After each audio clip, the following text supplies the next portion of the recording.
오늘 이 컨텐츠는 말이죠. 1944년에 가장 결정적인 국면 노르망디 상륙 작전을 보는데 패튼이 없는 거예요. 이 중요한 작전에 패튼 장군이 왜 빠진 걸까요? 이름하여 패튼의 따귀 사건, 명장의 오명, 그 진실을 한번 파고 들어가 봅시다.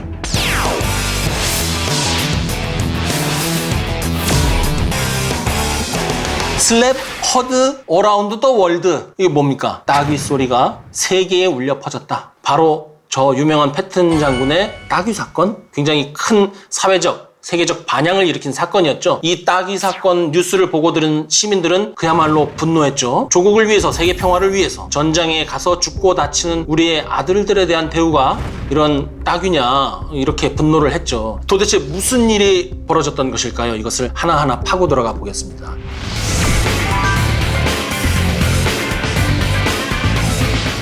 때는 1943년 8월 더운 한 낮이었어요. 시칠리아 북부의 한 해안에서 조지 패튼 장군이 한 병사의 뺨을 때립니다. 여기가 어디였냐면 제15 야전병원이었는데 패튼 장군은 이때 현장 순시 중이었어요. 그리고 패튼 그 자신이 한심한 멍청이라고 부른 병사, 앉아서 마치 다친 것처럼 보이려고 하고 있었다, 이렇게 주장을 했죠. 이 일이 이제 일파만파 번져가지고 패튼이 1944년에 보직해임을 당한 것이죠. 이때 자숙기간이었던 거예요. 그런데 실제 정말로 패튼 장군이 따귀를 때렸을까? 그 맞은 병사는 무슨 일이 있었길래 따귀를 맞았던 것일까? 이 뺨을 맞은 병사 얘기부터 좀 해볼까요? 이 병사의 이름은 찰스 훌이었습니다. 패튼이 이 병사를 보러 가서 이렇게 물었죠. 어떻게 부상을 당했느냐? 이때 그 옆에 같이 수행하던 부관이 나중에 남긴 말에 의하면 병사가 저는 그냥 견딜 수가 없어요, 이렇게 대답했다고 합니다. 그리고 그때 있었던 군의관도 나중에 이렇게 회고를 해요. 패튼 장군이 즉각 불같이 화를 내면서 병사를 저주하고 병사를 겁쟁이라고 했다. 그러더니 장군이 장갑으로 병사의 뺨을 때렸다. 장갑을 벗어서 장갑으로 얼굴을 때렸다고 합니다. 정확히 말하면 우리가 얘기하는 그런 따귀는 아니에요. 그러고 나서 병사의 멱살을 쥐고 끌고 나가서 텐트 밖으로 차버렸다, 이렇게 돼 있어요. 우리가 인터넷이나 책을 통해서 알 수 있는 것은 대략 여기까지입니다. 패튼 장군은 왜 그렇게 화가 났을까? 그 원인과 배경이 전후에 전투 피로증이라는 하나의 키워드를 통해서 밝혀집니다. 2차 세계대전이 끝난 직후에 연구자들은 이렇게 얘기를 했어요. 패튼 장군이 쉘 쇼크, 이게 뭡니까? 전투 피로증이잖아요. 이 전투 피로증을 몰라서 뺨을 때렸던 것 같다, 이렇게 얘기를 했어요. 아이젠하워도 후일에 이렇게 얘기를 했어요. 패튼은 전투 피로증, 전투 신경증 같은 게 있다고 믿지 않았다. 또 브래들리 장군도 의견을 같이 했는데 뭐라고 그랬냐면 패튼은 전쟁의 고통, 고단함의 결과로 인간의 정신이 무너져 내리는 일은 없다고 믿었다, 이렇게 썼어요. 딸도 나중에 회고를 해요. 인터뷰에서 진짜로 저희 아버지는, 패튼 장군은 전투 피로증이 있다는 것을 믿지 않았어요, 이렇게 여러 사람이 얘기했는데 패튼이 전투 피로증을 모른 게 아니에요. 그런 게 있는지 몰랐다는 게 말이 안 되죠. 패튼이 우리가 그냥 맹장, 용장으로만 알고 있지만 사실은 지략가입니다. 엄청난 독서가에 전쟁사를 항상 옆에 두고 연구하는 사람이었어요. 그리고 전장에서 일어나는 일에 대한 연구 논문을 하나도 빠짐없이 다 봤으며 주변에 읽으라고 권유하기까지 했어요. 그런데 1차 세계대전이 끝나고 났을 때 전투 피로증에 대한 연구 논문이 많이 나왔단 말이죠. 이거를 패튼이 안 봤을 리가 없고 실제로 봤다는 증거도 있습니다. 그리고 무엇보다 패튼 자신이 전투 피로증에 걸린 사람을 바로 옆에서 봤어요. 1차 세계대전 때 패튼과 함께 전투를 치른 동기생 2명이 정말 전형적인 전투 피로증의 증세를 보이면서 정신적으로 무너져 내렸어요. 그때 패튼이 일기를 썼죠. 그 일기를 보면 군의관이 와서 그냥 형식적으로 몇 가지를 확인하더니 곧 정상으로 회복될 것이라고 진단을 내리고 가버렸다. 정신이 완전히 무너져 내린 걸 나는 봤다. 그러니까 전투 피로증을 모르는 게 아니라고요. 그리고 패튼이 1927년에 Why Men Fight, 이런 에세이를 하나 써요. 1차 세계대전의 경험을 녹여서 쓴 거예요. 병사들이 왜 전투를 회피하는지에 대한 자신의 생각을 썼어요. 거기에 묘사한 병사들의 어떤 증세, 그들의 행동이 전투 피로증의 그 증세와 일치합니다. 다만 이제 패튼은 뭐라고 했냐면 내면의 갈등이 있든 겁이 났든 간에 그것을 이겨내고 행동으로 적을 향해서 공격했으면 다 똑같다, 이렇게 얘기를 한 거예요. 근데 여기까지 했으면 괜찮았을 건데 패튼은 굉장히 특이한 사람이잖아요. 한 발 더 나갔어요. 전투 피로증이 됐든 뭐가 됐든지 간에 전장을 이탈한 사람들은 탈영병, 배신자, 범죄자와 같다고 에세이에 써요. 이것이 2차 세계대전에도 영향을 미친 겁니다. 1941년 3월 19일 미 보병학교에서 발간하는 인판트리라는 잡지가 있어요. 이 잡지 편집에 편지를 써요. 뭐라고 하냐면 1914년부터 1918년 사이에 프랑스 전역에서 발생한 전투 피로증 사례 연구가 있다. 이걸 봐라. 근데 이걸 이제 보게 한 의도는 다르죠. 전투 피로증이라는 것을 연구해봐라. 전투 피로증이라는 게 있다 이게 아니라 거기에 아주 그 짧은 사례로 뭐냐면 전투 피로증을 꾀병 삼아서 병원에 있는 병사의 일부 사례가 나오는 거예요. 그러니까 패트는 이거 전투 피로증이 꾀병이라고 한 그거를 보라고 이제 권유한 것인데 결과적으로 어떻게 됐냐면 이 책을 읽은 사람들이 전투 피로증에 대한 새로운 관점을 갖게 하는 이런 게 있구나 심각하구나 이런 계기를 제공해줬다는 그런 에피소드도 있습니다. 그 뒤에 세대의 연구자들은 까를로 에스테라는 그 역사학자가 있어요. 이 사람은 뭐라고 그랬냐면 패튼 장군은 전투 피로증이 있더라도 전장에 나가라고 말을 했다 이렇게 썼고요. 또 데니스 쇼얼터라는 역사학자가 있어요. 이 사람은 패튼은 전투 피로증을 겁쟁이를 완곡하게 표현한 것으로 이해했다 이렇게 썼어요. 패튼이 또 이 전투 피로증을 몰랐다는 게 말이 되지 않는 게 뺨을 때린 사건이 일어나기 전에도 전투 피로증을 호소하는 병사를 여럿 만났어요. 전장에서. 그런데 왜 1943년 여름에만 이렇게 문제가 심할 정도로 전투 피로증 증세를 호소하는 병사를 골라서 뺨을 때렸을까? 우리는 이게 궁금한 것이죠. 어떤 연구자들은 이렇게 얘기합니다. 패튼의 개인적 경험에서 우러나온 개인적인 돌발 행동이었다. 패튼의 개인적 성향 때문이었다는 것이죠. 패튼이 2차 세계대전 전후에 쓴 글에서 말을 하기도 해요. 스스로. 전투 피로증이라는 것은 우스운 예의야. 전투 피로증으로 일시적 상황 회피는 할 수 있겠지만 그것은 그 자신에게 부끄럽고 후회되는 기억이 될 거야. 이것이 패튼이 전투 피로증에 대해서 갖고 있는 인식인 것이죠. 그러니까 대부분의 전투 피로증은 꾀병일 것이 분명하다라는 게 패튼의 생각이었다. 그것도 있고 그리고 사실은 이게 있는 거죠. 뭐냐면 전투 피로증이라는 게 있을 수는 있지만 전투 피로증의 유무와 상관없이 전장에 나가면 문제가 안 된다. 전투 피로증이 있고 없고는 중요하지 않고 그가 전장에 나갔느냐 안 나갔느냐가 중요하다. 결국에는 이제 굉장히 성과 중심적이고 결과 중심적인 것이죠. 또 한 가지는 뭐냐면 전투 피로증이라는 게 있는 것은 지휘관이 똑바로 일을 안 하고 있는 거라고 본 거예요. 전투 피로증은 극복될 수 있고 극복하고 전장으로 나가게 하는 것이 결국에는 지휘관의 과업 임무인데 이게 안 되는 건 지휘관에게도 문제가 있고 결국은 그렇게 되면은 이것은 전투, 작전, 전쟁에 큰 악영향을 미칠 것이다. 이렇게 판단을 했던 것이죠.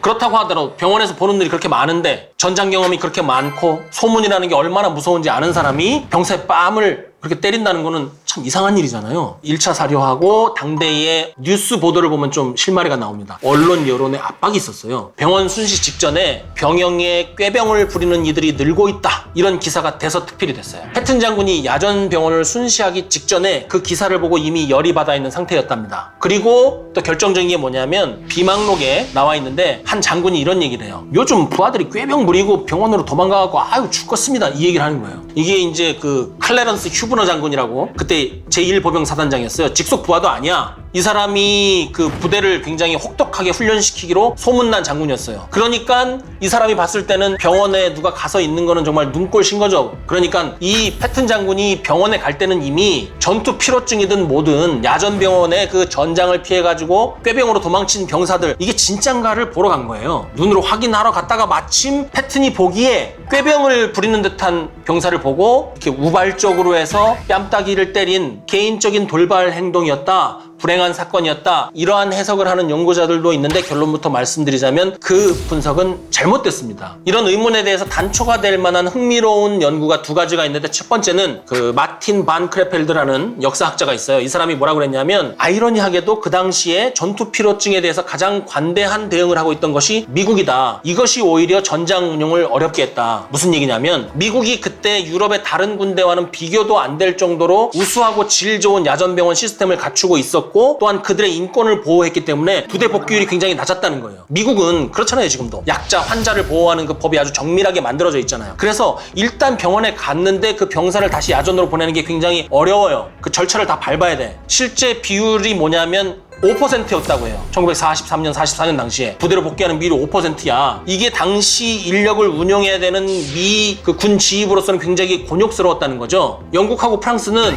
60에서 90%의 병사가 원대 복귀를 했대요. 사실 이건 말도 안 되는 거죠. 영국이나 프랑스 병사가 군기가 높고 부대에 대한 사랑이 더 높아서 갔느냐? 그건 아니죠. 영국이나 프랑스가 의외로 장병의 인권, 청결, 건강에 대한 의식이 낮았어요. 그러니까 병원에 오면 어지간하면 그냥 돌려보내는 거죠. 절차나 뭐 이런 거 없이. 그러나 미국은 그 절차를 다 지키고 완치될 때까지 보호해줬다는 거죠. 그런데 이게 전시가 되면 프랑스 군의 복귀율은 80%인데 미군의 복귀율은 10%다. 이러면 지휘관들은 좀 답답하고 압박을 받는 사람도 있는 거겠죠. 그 중에 가장 압박을 많이 받고 그런 것을 자존심 상해하는 장군 중에 한 명이 패튼 장군이었다는 것이고요. 그러니까 이런 병원이 너무 잘 돼 있고 군대의 꾀병에 대한 태도가 무르다는 기사도 나왔고 밑에 장군도 뭐 그런 토론을 하니까 패튼 장군이 이거 뭔가 좀 조치를 취해야 되겠는데 이거 안 되겠는데 라는 생각을 하고 이거 시범 케이스를 한번 만들어야겠다 이렇게 판단했던 것은 아닐까 하고 생각을 하는 것이죠. 두 번째 해석은 뭐가 있냐면요. 패튼 장군이 뺨을 때린 사건으로 인해서 전시 보직 해임이라는 그런 중징계를 받았던 이유는 패튼 장군 한 사람의 문제가 아니라 이것을 미국 장교단 전체의 어떤 문제로 봤다는 해석이 있어요. 당대 장교단들이 실제로 그랬어요. 전투 피로증이 있다는 건 알아. 하지만 이것을 굉장히 부끄럽게 또 남자답지 못하게 배신 행위라고 생각을 했다는 것이죠. 미 육군 참모총장 이 조지 마셜 장군이 쓰기는 했으되 그 공문으로 내려보내지 않은 지휘 서신이 있어요. 여기에 뭐라고 썼냐면 병원으로 도피하는 군인들의 문제는 군의 존재 가치를 심각하게 파괴하고 무용하게 만든다. 정말 신경증이 있는지 꾀병인지 정보를 면밀하게 비교 평가하고 군의관은 이것을 심각하게 판단해야 한다. 이러한 생각을 미군 참모총장도 갖고 있었다는 거예요. 그러면 왜 패튼만 시범 타냐? 그런 거죠. 그렇게 생각하고 또 자기들끼리 쟤들 꾀병인데 말은 하더라도 뺨을 때리는 것 같은 행동을 하지 않았는데 패튼은 그 행동을 한 거죠. 패튼이 대표로 징계를 받았지만 이것은 미군 장교단 그리고 연합국 장교단 전체에 대한 하나의 경고 조치로 보는 것이죠. 그 뺨을 맞은 찰스 쿨은 혹시 꾀병이었을까요? 사람들이 그러잖아요. 그때 그 병사가 실은 꾀병이었는데 거기서 화를 못 참고 패튼 장군이 뺨을 때려가지고 인생 망쳤다. 명예가 다 날아갔다. 이런 얘기 논란 많습니다. 그 찰스 쿨 진단서에 이렇게 나와 있어요. 포병의 굉음에 대한 공포와 신경증으로 인해 병원에 입원했다. 복무에는 문제가 없으나 전선에 갈 수 없다. 신경이 매우 예민해지기 때문이다. 진단서에 이렇게 나왔어요. 소견이. 그럼 이 병사는 꾀병을 부린 게 아니에요. 기록을 좀 더 볼까요? 패튼 장군이 뺨만 때리고 끝난 게 아니었습니다. 이 발언이 저는 더 문제가 있다고 생각을 하는데 조사를 해서 만약 그들의 의무를 회피하고 겁쟁이 짓을 했다면 재판을 받아 총 이렇게 해야 된다. 이렇게 얘기를 한 거예요. 찰스 쿨이 과연 뭐라고 얘기했길래 이렇게 화를 내게 했을까? 과연 저렇게 화가 날 정도의 말을 했을까? 그런데 보면 또 그렇진 않아요. 병사가 뭐라고 했는지 들어보세요. 장군님, 저는 아프지는 않습니다. 다친 게 아닙니다. 하지만 저는 신경증이 있고 전방에 지금까지 3차례나 투입됐는데 이제는 더 이상 저도 어떻게 할 수 없습니다. 이 말에 뺨을 때린 거죠. 문제 거기서 한 거예요. 한 명 더 있었어요. 그냥 그 찰스 쿨 뺨만 때린 게 아니라 8월 10일 제93 야전병원에 도착했을 때 폴 베넷이라는 병사를 또 똑같이 뺨을 때려요. 근데 이번엔 어떻게 했냐면 멀리서 관찰을 했대요. 근데 계속 그 병사가 벤치에 앉아서 혼자 몸을 떨면서 경련을 하고 있는 거예요. 기록에는 뭐라고 남아있냐면 신경증은 제기랄 무슨 너는 빌어먹을 겁쟁이야. 이